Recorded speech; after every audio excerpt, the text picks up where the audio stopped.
Before we go on to our next story, I was chatting in the break with Keith Pitt and Gary Hardgrave about the fact that we have had an important Australian pass on. Harry Smith, Force Commander at the Battle of Long Tan. God rest your soul, Harry, and thank you for all you've done for this country. Now, there was big news in Australian defence today. Australia will spend $1.7 billion buying Tomahawk cruise missiles to boost our long-range defence capability. Joining us to discuss this is Senior Analyst at the Australian Strategic Policy Institute, Malcolm Davis. Dr Davis, welcome to the show. Tell us about why this announcement is so significant for our nation. Well, look, this is part of impactful projection, which the Defence Strategic Review that was released earlier this year made such an emphasis on. These missiles, the Tomahawk land attack missiles, have a 1,500-kilometre range. They'll be launched from our Hobart-class air warfare destroyers, and they really do enhance our ability to essentially hold at risk an adversary trying to project power against Australia. That adversary obviously has to be China in terms of the risks of a conflict over Taiwan or the South China Sea. So what this is all about really is deterrence by denial. It's about increasing the potential risk and cost for China to use force in the Indo-Pacific region so that in the end they choose not to use force. Well, that seems pretty sensible, doesn't it? You want to be able to speak softly but carry a big stick. Where precisely does the acquisition of these missiles fit in the Orcus security plan? Well, Orcus obviously is a technology sharing agreement. Part of that technology sharing focused on aspects of long-range strike. These are long-range strike systems designed to be able to attack targets on land and also at sea. So they give us a new type of capability that we've never really had before, which is the ability to reach out and strike and generate effects with decisive force and precision. And we've never really had that. So this is an important step forward towards that sort of long-range strike capability.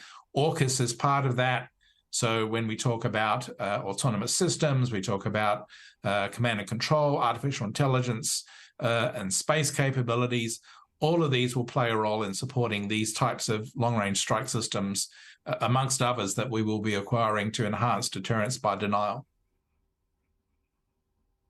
Is there a pathway for Australia to be able to manufacture missiles like these rather than needing to acquire them from others? Look, I don't think that we're probably in line to manufacture the Tomahawk land attack missile, TLAM, in Australia anytime soon. The Guided Weapons and Explosive Ordnance Enterprise is still trying to get underway. It won't be until the end of 2025 before that starts producing weapons for the United States. It's sometime after that before it starts producing weapons for the ADF. That's moving very slowly, and that has to be a concern because it has to move faster. It has to start producing weapons much sooner. But TLAMs, the weapons we're talking about now, is something that we still will be relying on the United States for some time to come. What do you make of the Chinese military's drills that have been held around Taiwan over the weekend? Does this represent an escalation of the tensions between Taiwan and Beijing? Look, I think what you're seeing with these drills is China ratcheting up coercive pressure on Taipei. Remember that Taiwan is going into an election next year.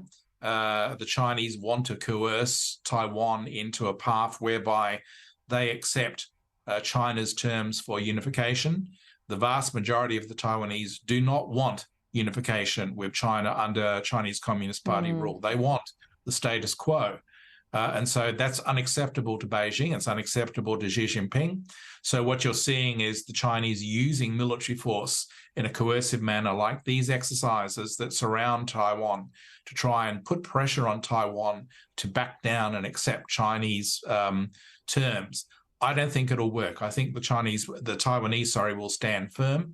And then the risk is, of course, that the Chinese will use force against Taiwan directly, maybe as early as the second half of this decade, potentially into the early years of the next decade. But that is the threat that we must be thinking about. That is the threat we must plan for.